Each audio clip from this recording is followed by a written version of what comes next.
Okay, so by now, talk about the elephant in the room. We're all aware of what happened. We all know the results are in. The Dark Lord Sauron has won the election. Can you tell by my walk? Can you hear it in my talk? I'm barely cool. I'm barely cool. Can't you see in my eyes? It should come as no surprise. I'm barely cool. I'm barely cool. I'm barely cool. The barely, barely cool. No, the barely cool. The barely, barely cool. Yeah, the barely cool. The barely, barely cool. No, the barely cool. Yeah. Welcome back to the Barely Cool podcast. Welcome back. Co-host. Beautiful day here beautiful dark day here in Mordor. Okay, and thank you for saying that right off the bat, because I want to get very clear here. It's always looked like this. It's always looked like this. It's not just because of what happened. now. We'll give a fair shake. We'll talk about the results. Judah Middle here, Ben Routley. Barely Cool podcast. Yep. By now you've all kind of seen it. It's not a great thing. Mixed reviews. A lot of people woke up very sad. A lot of people woke up really happy though.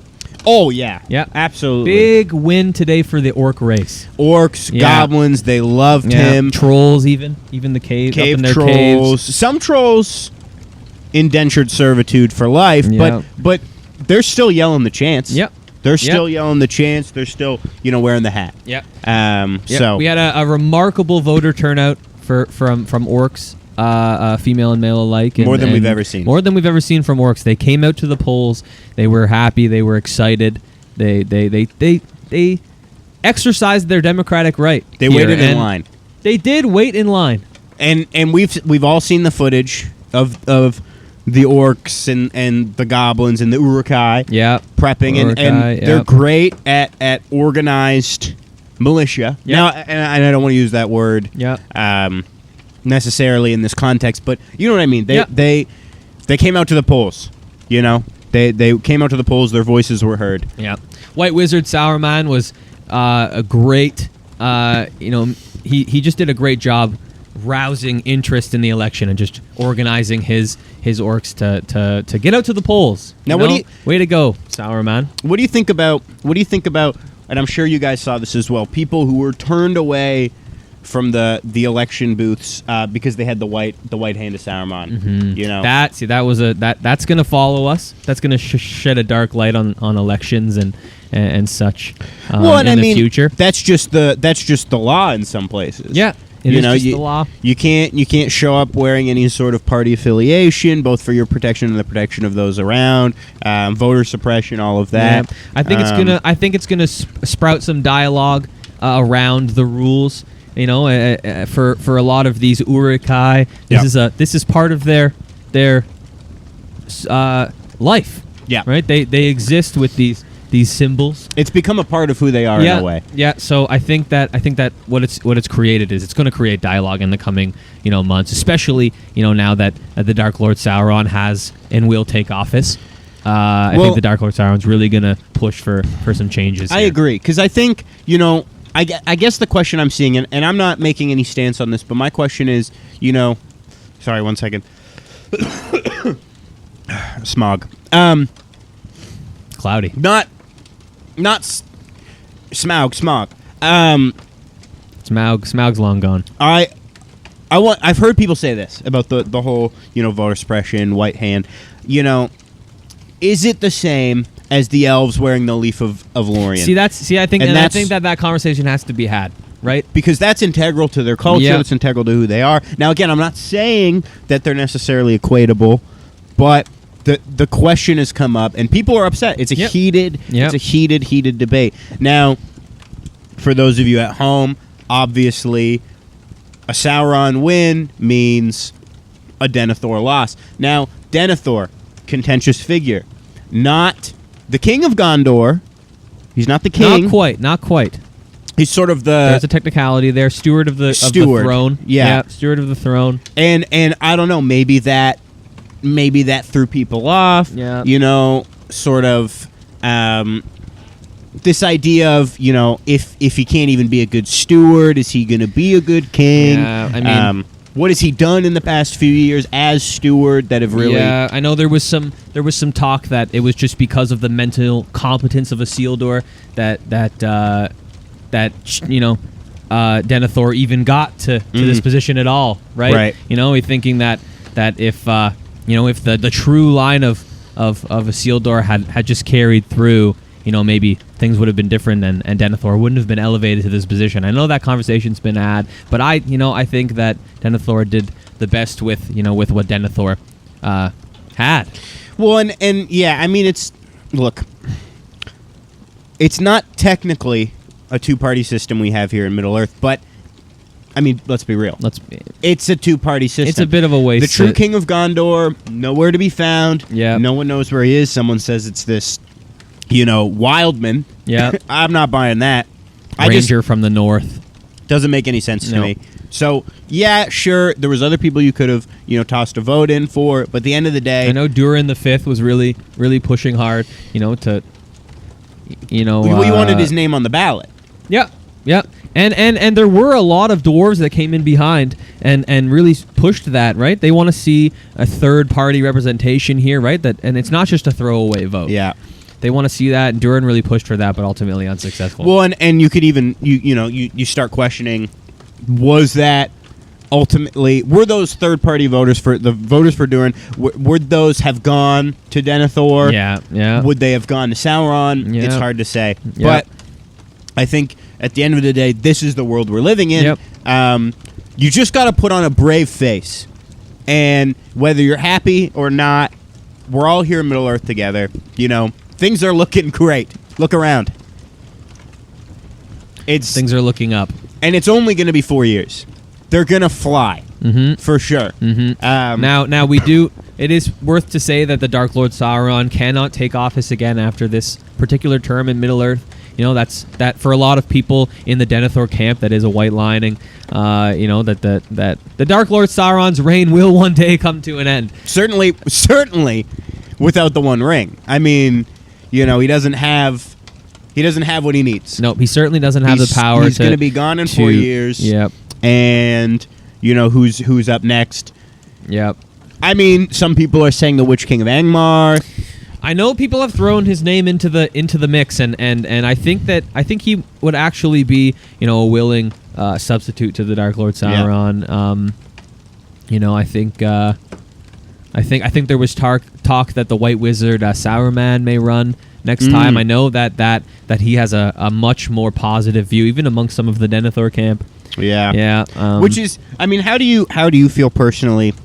Saruman running for in local government for so long, small government on progressive values. Yep. All of a sudden, we've got the election. Seems to do a bit of a switch up. On his values. He starts burning the woods of Fangor Forest. Yeah. Is that surprising? Do you think that he ended up, backing Sauron? No, I mean, I don't think so. I agree. It is tough, right? I mean, Sauron has been the governor of Isengard for a long time, and he's done a great job for the people there. And he's just, and a lot of people, I agree, were shocked that someone who's been so tightly knit to environmental, policies and making sure that that life exists.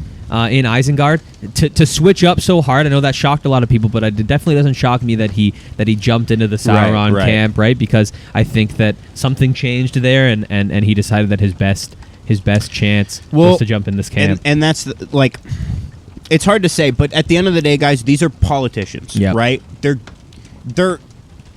trying to do what's best for the people of Middle-earth, but they're also ultimately going to do what's best for them.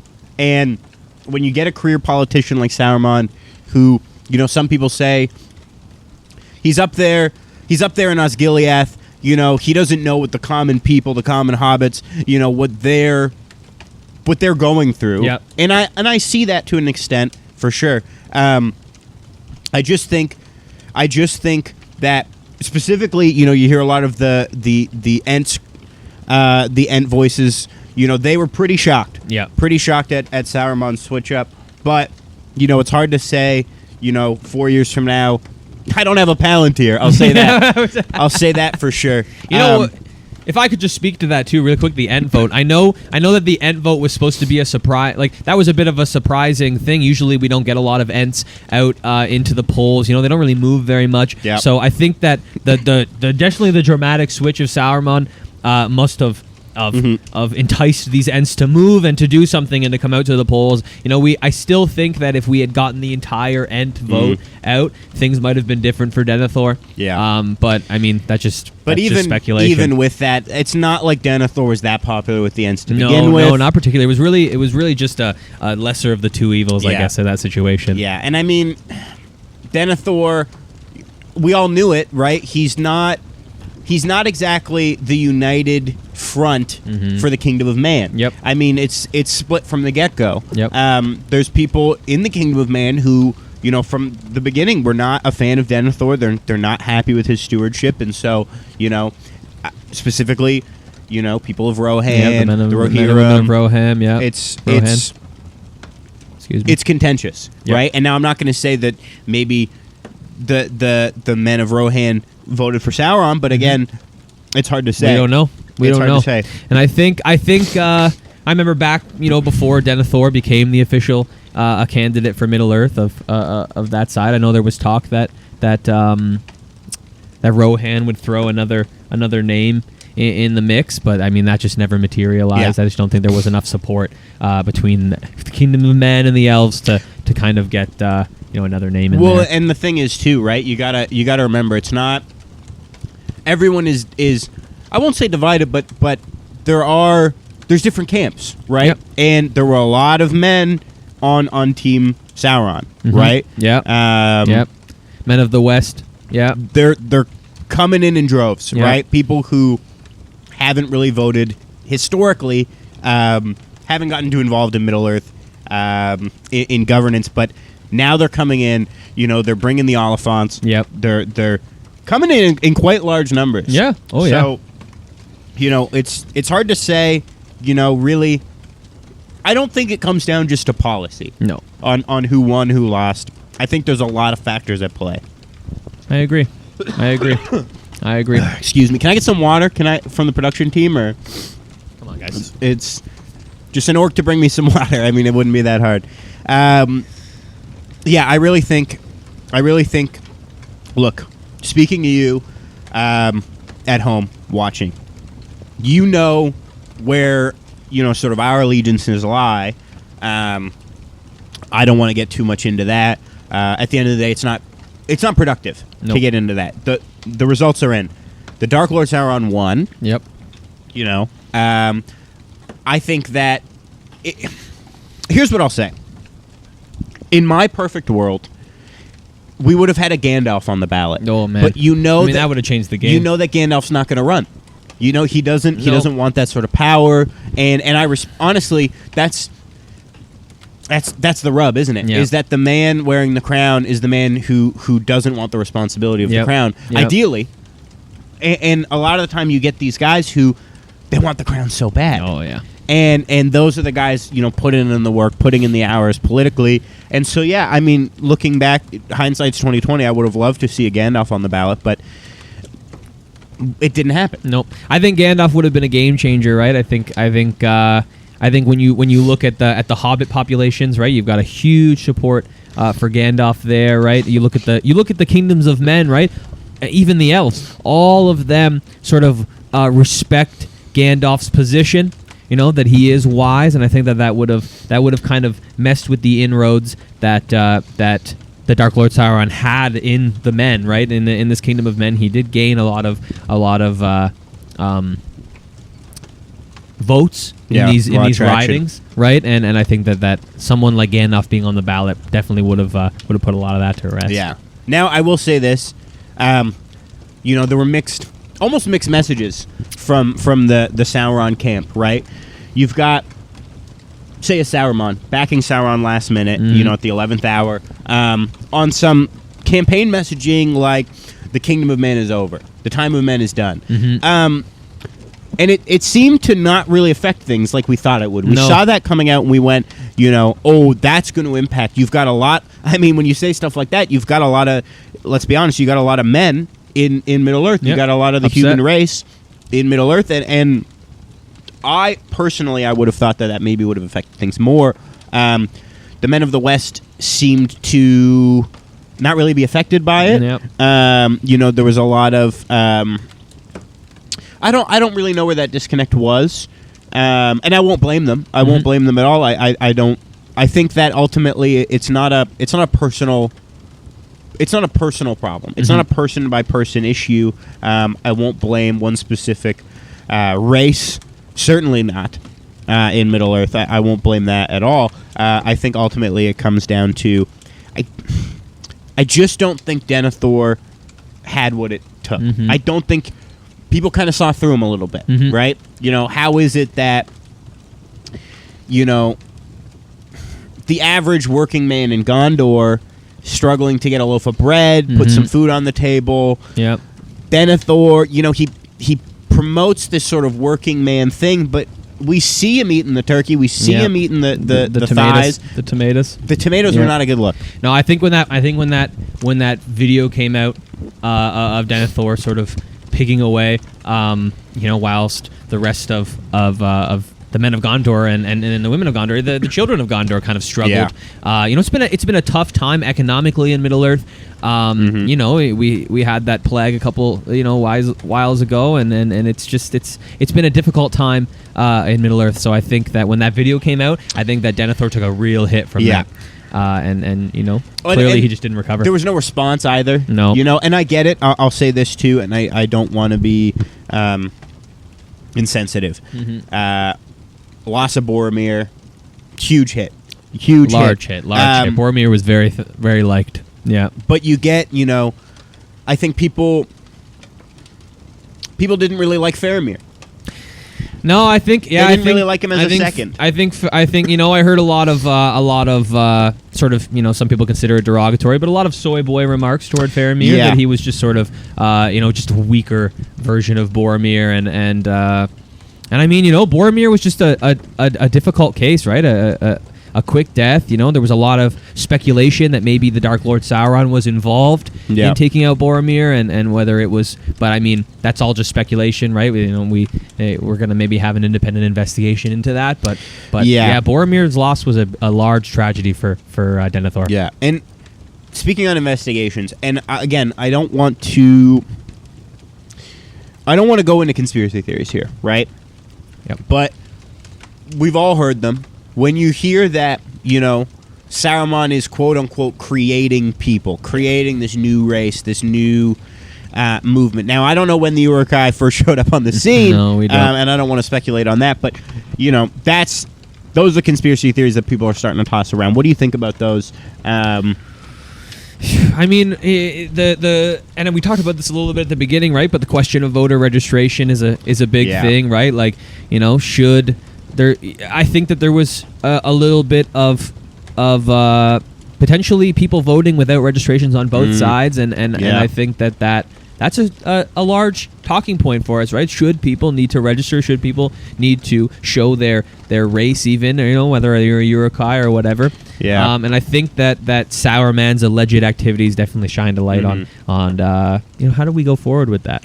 Yeah, I think that I agree with you. I think there's issues on both sides, right? How is it that, a farmer on the outskirts of Rohan, his vote counts just as much as an elf who's lived, 400, 500, 600 years? Yep. It seems to be imbalanced there, but that's more of an electoral issue. That's more of a, how do we garner our votes? How does one vote count? We're not, we all know it's not just based off of a popular vote. It really goes down to county. It goes down to kingdom at the end of the day. Yep. And there are a lot of kingdoms in Middle Earth, and there's, not all of them agree with each other, but that's why, each kingdom has its own sort of jurisdiction. Yep. And that's where stuff kind of gets messy at the end of the day. Yeah. And I mean, I think Denethor may have made a mistake in sort of traditionally Denethor's party has relied on sort of the wall of elves there, right? That sort of western area, just typically the western area of the elves typically votes for Denethor or anyone in that party, and I think that traditionally they've relied on that elf vote to carry them through, past people like the Dark Lord Sauron, who typically get sort of the more rural areas of Middle Earth. I think that's something that definitely is huge here. Is from my point of view, sitting here, on a what day is it that this comes out? Thursday. Mm-hmm. Post-election results. It seems to me, over the past few years, Sauron has really, if anything, bolstered support over those who may have supported him, even just a small amount, 5 years ago, 6 years ago. He's got a way, I don't know, again, no speculation, I don't know if it's dark magic or what. He's got a way of sort of garnering control. And, when you look at a Denethor, I think that complacency of just, I've got the elves. Yep. When it comes down to it, how are the elves of Lothlorien really voting? No. I would say, voter turnout from the elves of Lothlorien, elves of Mirkwood, low, very low. Not getting out enough. Not wanting to come out, to the polls from where they are. Yeah. Yeah, I think it was a mistake. There was a lot of battleground areas. That Denethor could have spent more time trying to get inroads with. Like we've said before, like we've said throughout this entire segment, the working class, just your average Rohan, Gondor, men of the, other men, farmers, right? I just don't think Denethor connected enough with those people. I mean, here's we haven't even mentioned them yet. Hobbits. Completely untouched voter population. Yep. We're spending too much time in Gondor. Yep. If I'm on this side, I'm seeing it as how many campaigns, how many rallies can we do in Gondor? How many speeches to the people from the Peak of Minas Tirith can we really do? We get it. You're a Gondor guy, but the hobbits. What are we doing there? Yep. Now, and you could make the same claim, and I would have made the same claim, a month ago. Sauron's doing the same thing. For whatever reason, he put a little bit more effort into those really the swing kingdoms. That where the votes really counted. I just think there wasn't. I mean, you want to talk about unity, right? Where was Gondor at the Battle of Helm's Deep? Yep. Yeah, when the Westfold fell, it's not Gondor a good look. Wasn't there. It's not a good look, and I mean, when it came down to it, and the beacons were lit, Rohan came to aid, and it was. I just don't think. I think it was a little bit, not enough, and a little bit too late. Yep, I agree. No, I agree, and I think that, and I mean, hats off to the Dark Lord Sauron for capitalizing on that opportunity, for seeing those voter pools that he could unify. Yeah. And I mean, if you're whether or not you're unhappy with the Dark Lord Sauron's win, I mean, yeah. Now ran a better campaign, I guess. I'll say this too to the topic of hobbits, right? Weird little folk. How, in your opinion, let's say moving forward, Denethor's off the bracket. How do we garner the support of the hobbits? How do we unify? What are your thoughts on that? I think Dark Lord Sauron was definitely a lot more focused on just dealing with the problems here in Middle Earth. Yeah. Right. I think that the topic of globalization, of sort of maybe expanding out, right, and re-inhabiting, say, Numenorian areas or whatnot. I think that globalization in general, I think, is something that hobbits don't like. Hobbits they're a simple folk. They want to ensure that their particular area is dealt with, right? I think that hobbits have a real issue with people immigrating into the Shire, into those areas. And I think the Dark Lord Sauron offered them a focus on here and now, on making sure that Hobbit products are being produced in the Shire, they're being used in Middle Earth and here, right? Right. And not letting sort of other foreign areas come in and create a problem for them. And I think that they just liked the Dark Lord Sauron's plan there, as opposed to maybe a wrong sort of foreign policy from Denethor. Right. Now, since the election, we haven't really heard much from Saruman. I don't know, what his plan is. I've heard rumors he plans to head to the Shire, maybe institute some sort of policy there. Have you heard anything? No, I think Saruman's keeping a bit of a low profile for a couple of days, right? I know it was a rocky sort of situation for him in the weeks leading up to the election, right? That sudden switch, I think knocked off a lot of people. He did sort of pull up that Uruk-hai vote from really nowhere, where no one's really sure where that came from. But I think he's just going to lay low to prevent sort of the Denethor camp and the elves and stuff from sort of taking a huge issue on him. Speaking of last minute support change, I mean Grima Wormtongue, out of nowhere it seemed, right? Yeah. I would have sworn, 6 months ago he's a Rohan guy through and through. Yep. Out of nowhere it seems something happened in the halls of Rohan. I don't really want to speculate too much on that. Yeah. Out of nowhere it seems he's in Team Saruman, right? Joint force backing Sauron. Now, King of Rohan, Theoden, huge comeback as well. Yep. He's kind of this guy you haven't heard from too much in the past years. You're hearing Theoden's washed, Theoden's too old. A lot of those conversations of mental capacity. Yep. Is he going to do a cognizance test? All of that.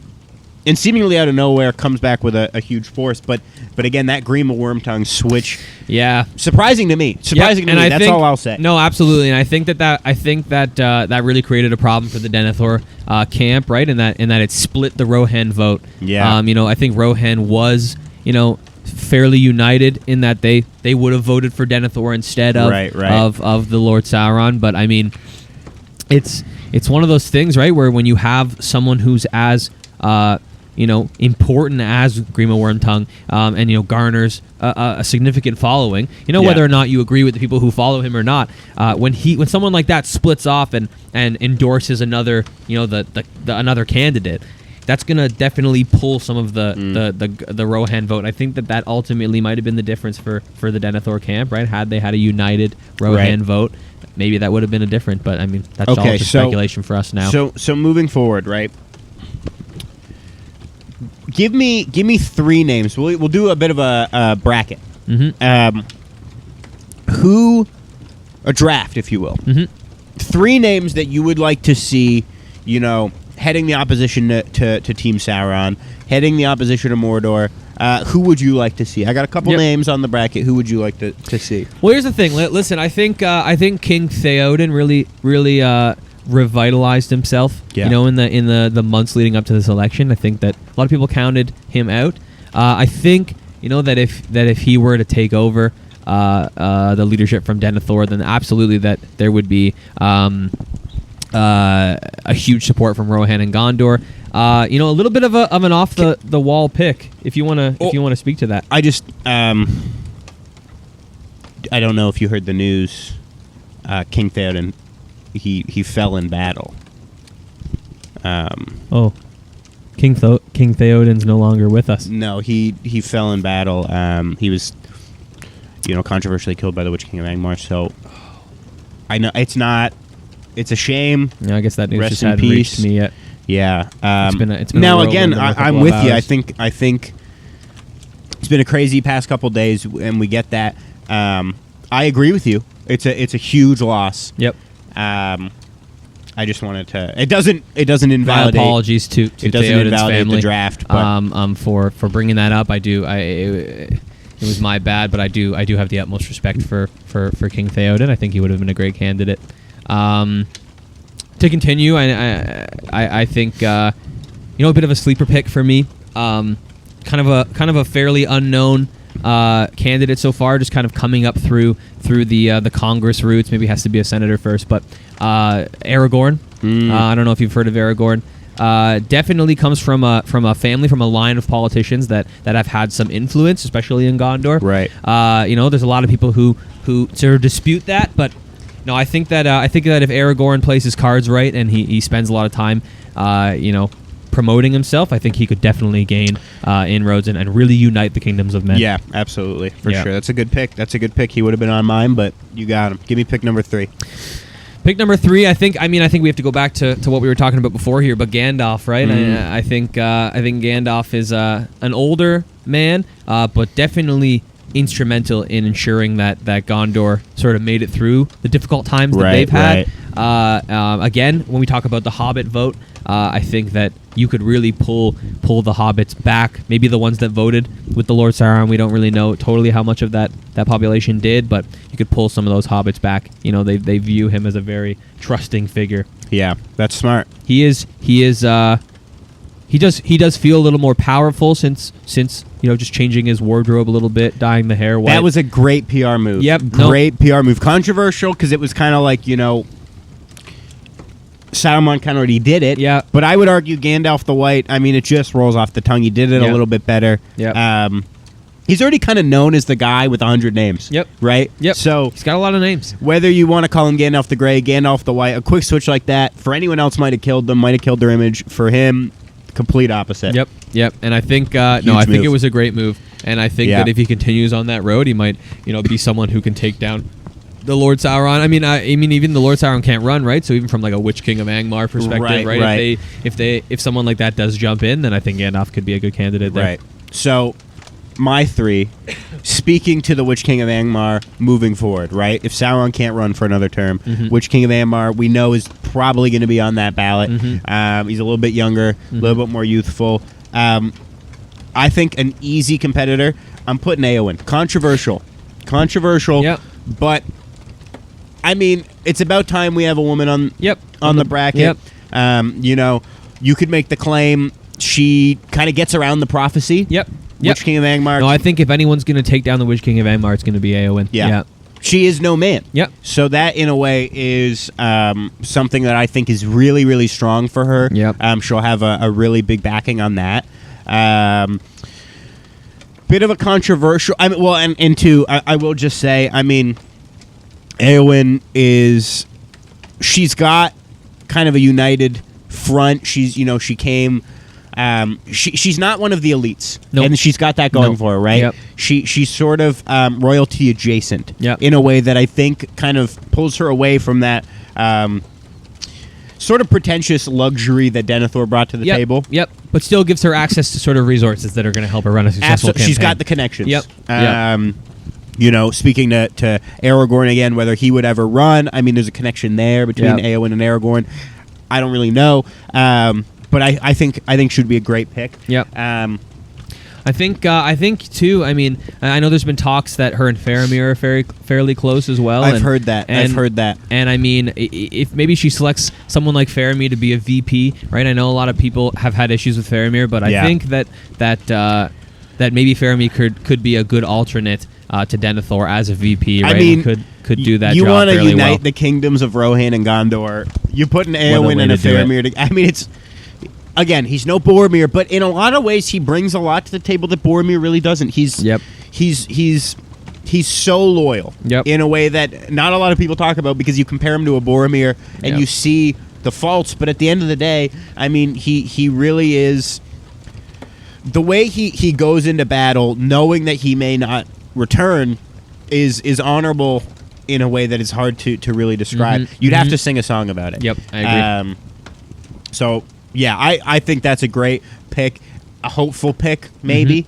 Wild card for me, really wild card. But again, if we want to talk about pure capabilities, whether or not he could really channel them in a way that's productive for all of Middle-earth, questionable.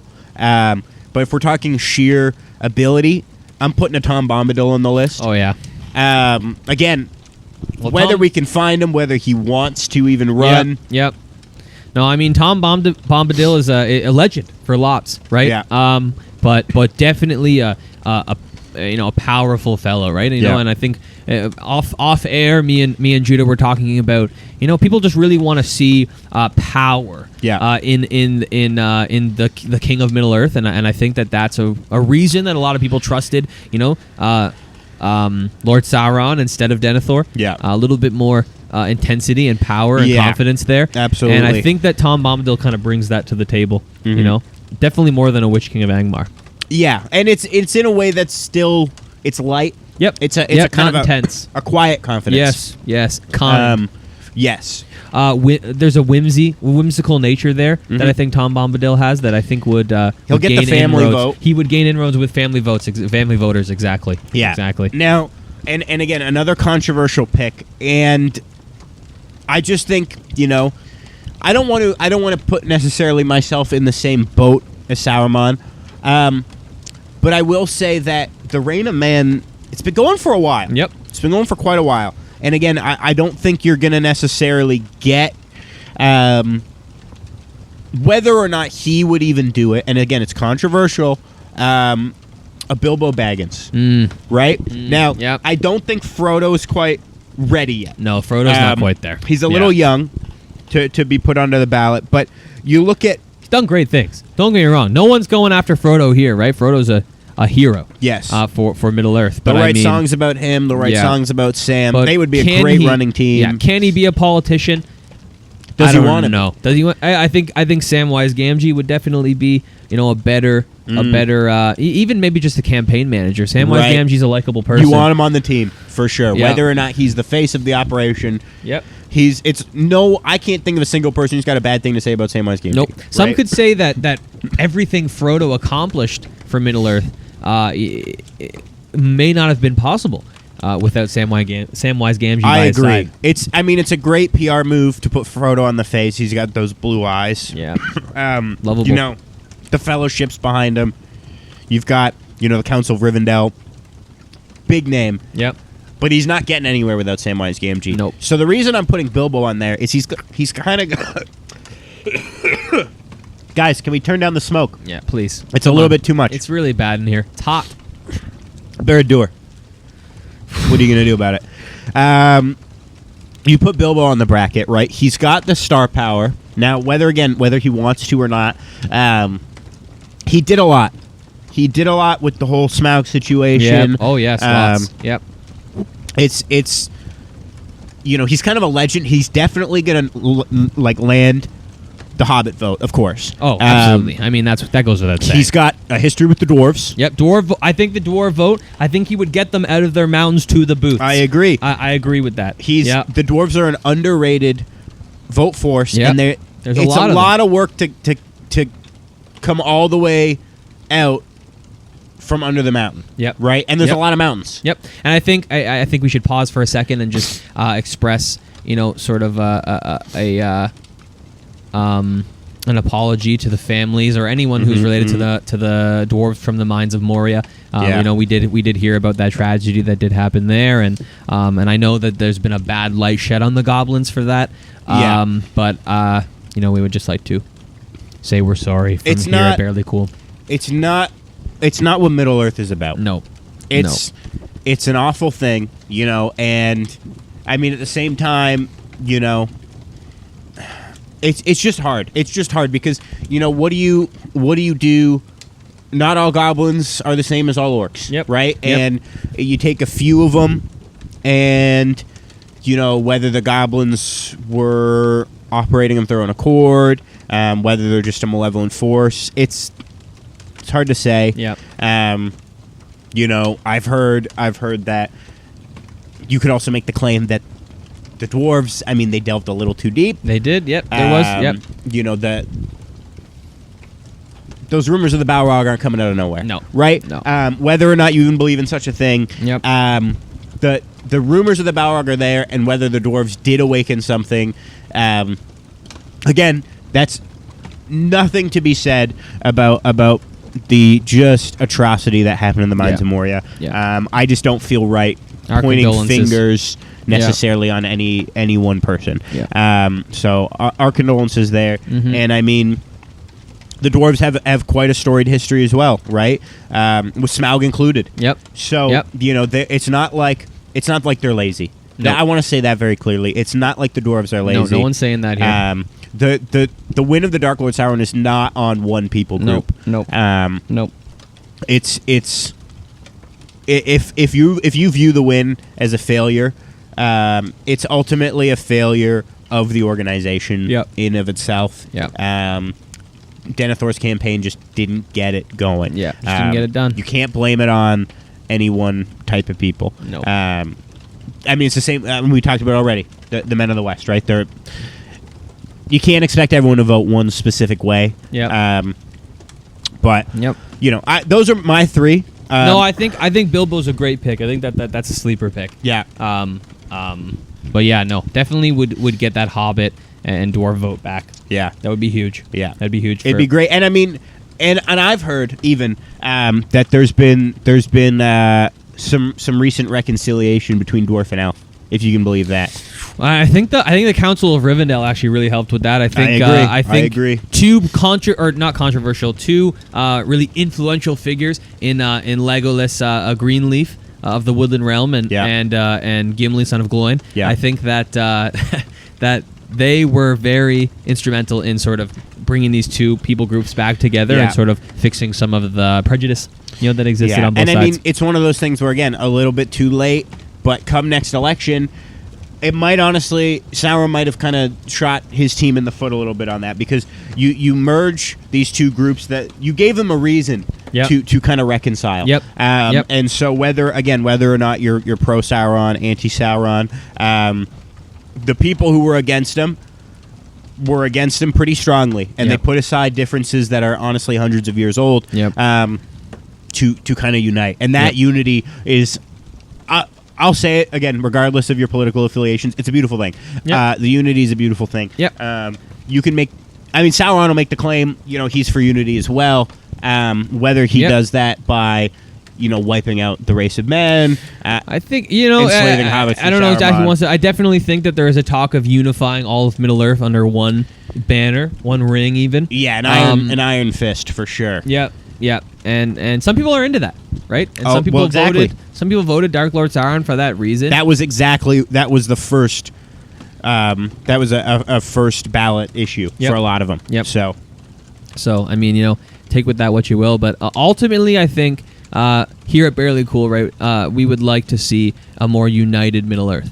And whatever that looks like, whoever needs to come and take over, whether you think that's Lord Sauron or maybe you thought that was Denethor or another person, I think that ultimately everyone just wants to see unity. Now, to be perfectly clear, and I don't want to hurt anyone's feelings. I'm not stoked on a Sauron win. I'm going to be 100% honest. I'm not stoked on a Sauron win. I wasn't going to be stoked on a Denethor win. I'm definitely less stoked, right? When you talk about the lesser of two evils, I think that's Denethor. I agree. But at the end of the day, even the third parties weren't anything that I was that into. No. And half of them withdrew anyway. You know, I was maybe a little bit interested in what Saruman had to say before. It seemed as though he sort of lost his mind a little bit. Some of those stories he was telling. Whether he's gay, I think the Palantir got into his brain a little bit too much. I agree. So, but at the end of the day, I'm not super stoked. I'll make it very clear. I'm not excited about a Sauron win. But I don't, you could call him the epitome of all evil. You could call him evil manifest. You could kind of point to his kind of glaring eye as sort of this vigil of hate. And I just want to say, what his policy is going to be like. No, I think it's going to be interesting. And if I could speak to the Eye of Sauron, I think actually, for a lot of people, security is an important part of what they vote for. They want to feel safe, and I think that for a lot of people in Middle Earth, the Eye of Sauron, the idea that he's always watching, was less scary, more safe. And I think for a lot of people, they liked that. Particularly the orc population, I think felt really secure. Knowing that he's on top. They're a downtrodden population, right? Yep. The orcs, the goblins, they feel as though they've been persecuted. They feel as though their rights have been taken away, marginalized. They feel like, there's too much government involvement from man. There's too much. I mean, the reign of the elves, really, in the grand scheme of things, was not that long ago. Nope. And that's really a weight for them, I would say. So again, whether or not you agree with them, at the end of the day, they're people adjacent. Yep. Just like the rest of us. Yep. And, I won't demonize specific people. Yep. I don't necessarily agree with I think their motivations are a little misconstrued. I agree. But I don't blame them. But they're a downtrodden people. Yep. And they made their voices heard in this election, and ultimately that's everything, right? Oh, it's and your they made vote, them your heard. voice. Did you see that video outside of Isengard, right? Again, political just power in a group of people with the Uruk-hais chanting in the dark language of Mordor, the black language. It was powerful. Yep. It was really powerful. Again, Yep. whether you agree with the sentiment or not, this is a group of people who are rallying behind. Yep. They're rallying behind a cause. Yep, and I think it's to speak back to what we were saying, it's a display of unity. That there really isn't any cracks in these people. They are sold out for the Dark Lord Sauron. Yeah. No matter what Dark Lord Sauron does, because there have been some questionable things. There's Yeah. been the Dark Lord Sauron. Maybe he's a little bit too harsh. Yeah. Not empathetic enough. I know there's been a lot of situations. He did have those convictions and some legal trouble that Dark Sauron ran into in the past, but that really just hasn't swayed, especially the orcs. Resolve It hasn't for seemed getting to affect behind it. him. I would have thought the siege on Helm's Deep would have been quite an indictment Yep. against the Dark Lord Sauron. Yep. Because you can say who was really behind that, but at the Yep. end of the day, we know who was behind it. And it really didn't deter anything. It seemed. Nope. Not as much as you'd think. And it was a shining moment for the campaign of men and elves. But I think it's a little bit too late when you're up. Whether or not you want to talk about voter suppression, right? I don't know how I'm voting with the Nazgul right there. With their winged beasts, but Yep. I think that there were a lot of voices in this election. Yeah, particularly in people's heads when they were voting. Yep, a lot of voices. That's what I've heard from several people as I interviewed them on their way out of the polls. But It seemed that way. Yeah. But it really is. There was some. We're gonna have to eventually look past on this election, and for us to survive, you have to find the glimmers of hope. Yep. You have to find the little moments to laugh at. How is it that you get a character like Gollum, right, who started the campaign? He's gonna sell the hobbits out for nothing. Mm-hmm. By the end, bit of a tortured figure. Yep. Bit of a back and forth person. Yep. If you can't look at that situation and look at sort of the hope of Middle Earth, and seeing the pain in that, Mm-hmm. I don't know. I just think there were some funny moments. Yep. For sure. Yep. Absolutely. There were some absolutely funny moments that, at the end of the day, I don't like Sauron, right? The mouth of Sauron's got to go in a comedy. He's just... He's just something else. He tells it like it is. Yep. And a lot of people like that. Yep. So... Yep. A lot of people, I think a lot of people felt like they could just speak their mind in the Sauron camp, right? And that's important to a lot of people. Whether or not you consider that important. I think people just wanted their voices heard, and they felt heard by Sauron. And whether you like him or not, that was definitely what grabbed a lot of the votes. What do you foresee for the next 4 years under Sauron? Well, thankfully, right now, I know there was a lot of concerns, that Sauron would attempt to take ultimate power and move past this 4 year term. I don't think that's possible. I think Middle Earth has put a lot of checks and balances in place to prevent that from happening. But that remains to be seen. I think that he's going to be really harsh on his foreign policy. I think immigration's been a huge issue for him. And for the people who supported him, and I think he's going to be pretty hard on that. But I think his main focus, like I said earlier, is the economy of Middle Earth. He really wants to jumpstart it and make sure that we are using Middle Earth products made here in Middle Earth. So it remains to be seen what that does. Yeah, I agree. I think it's hard to speculate. Speculation has only got us so far. Yep. Speculating 4 days ago, I would have put Denethor above the Dark Lord Sauron. So. Yep. And a lot again, of people were shocked. Pretty surprising. Yep. You know, not the best track record from Denethor, but again, you know, could have. I still, you know, anyway, not to. I don't want to beat a dead horse, but you know, I am surprised. At the end of the day, you know, you hear things like, "Why does this have to pass in my lifetime?" Mm-hmm. You know, Yep. and it's Gandalf. I think said something along the lines of, "It's times such as these," you know. Something like that. Something along those lines. Yeah. So, you know, Yeah, we got to. no, I think our viewers at home knew. Yeah, we got to hold on to hope. Yeah. And look, it's going to be a long journey. Mm-hmm. It's going to be a long journey. I would liken it to imagine walking on foot from the Shire. What? From the Shire all the way to... I would liken it to walking on foot from the Shire.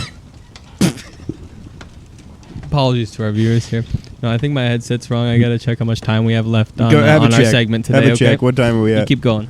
I would liken it, this future, I would liken it to getting out of this. I would liken it to, you know, walking on foot from the Shire to the depths of Mordor, the belly of Barad-dûr. If you can believe it, carrying the One Ring. It's a lot of weight, and it's gonna get it. It's gonna look dark. Yep. Before it gets brighter. Yep. But you know, think of home. Think of home. Think of the Shire. Yep. there is a light ahead. There's a for light Middle ahead. Earth, right? And it's not going to be easy, okay? No, it's not. For It's those not. of you at home who are just hoping for a last-minute Eagle swooping in, fixing everything, it's not going to happen. Not going to happen. I'm sorry. We're going to have to put in the work, you Yep. know? And Yep. and if you're going to look at, you know, you have to bring about the hope that you want to see. You can only change so much around you, right? Not everyone can be a Frodo. But I think the story of Frodo is you work with what you got. You do the good that you can in those in the lives of those around you. If you're sitting at home crushed about, you know, a Sauron win, you know, look to the Fellowship. Look to the little communities, right? People counted out the hobbits. Sauron himself counted out the hobbits, and I believe, truthfully, that the story of the hobbits is that, you know, you can't count out the little guy. Yep. And all you can do is bring about the good that you can. Yep. And if you're like a Samwise Gamgee, you got a bright future ahead of you. Yep. A lot of kids. Yep. Oh yeah. I think it's going to be an interesting 4 years and then an interesting next election. And I think we here at Barely Cool, we just want, you know, despite this result, maybe it was devastating for some people. Just remember that it's your voice, your vote. Make sure that your voice is heard in the next 4 years. You know, the Dark Lord Sauron will be gone, and there will be an opportunity for some new people to step up and maybe provide a brighter future forward for all of Middle Earth United. All you can do is don't let the weight of all of Middle Earth catch you down, okay? You got your stuff on your plate one step at a time, you know? I take one more step. This is the farthest from home I've ever been. So you got to focus on you and do the good that you can. Spread the hope, spread the love, spread the joy. If you're anti-Dark Lord, we weren't super into him here on the podcast. If you're anti-Dark Lord, don't fall into his rhetoric, you know? Focus on the messages of light. Yep. You know, I don't want to get the Valar into this, but that's kind of it, you know? The news is there. The reality's there. The Dark Lord Sauron has won the election. And we've just kind of shared a little bit about why we think that happened. But at the end of the day, you might be carrying a heavy weight, but maybe you can cast it down into the fiery pits of Barad-dûr. Thank you for that. Well, this was the Barely Cool podcast, speaking about the election results from a couple of nights ago in Middle Earth, and this is the end of our segment here, and we just thank you for joining us at home, and like Judah said, you know, whether or not you were happy or unhappy about the result, you know, let's just attempt to work together toward a better, brighter, and more united Middle Earth. How bad could Sauron be? You know, fingers crossed. We're here next week. See you later. See ya. I've been barely cool for a while, cool with a wink or a smile, but I'm cooler than you, or with or without bias. started, it's very hard for me. Lost on myself, nobody else does. You see the Get into the fire! You see the No. Elrond would be another Should have great brought Elrond candidate. up. I heard he was leaving. Yeah? I heard he was. You heard that he was sailing for the shores? Yeah. Oh, that would be a devastating loss It'd be for a loss. Middle Earth. It would be a loss. Yeah, I know but that the time of elves has in somewhat come to an end. Some have said. I think the only way I support Elrond sailing out of Middle Earth is someone like Aragorn on the throne, whether or not he's the true king or not. I agree. Anyway. Well, thanks for listening to the Barely Cool podcast and being part of this with us today. This was a metaphor. Yeah, we were talking about Trump and Kamala Harris. We were talking about them. Just in case you didn't get it. All right, we'll see you later.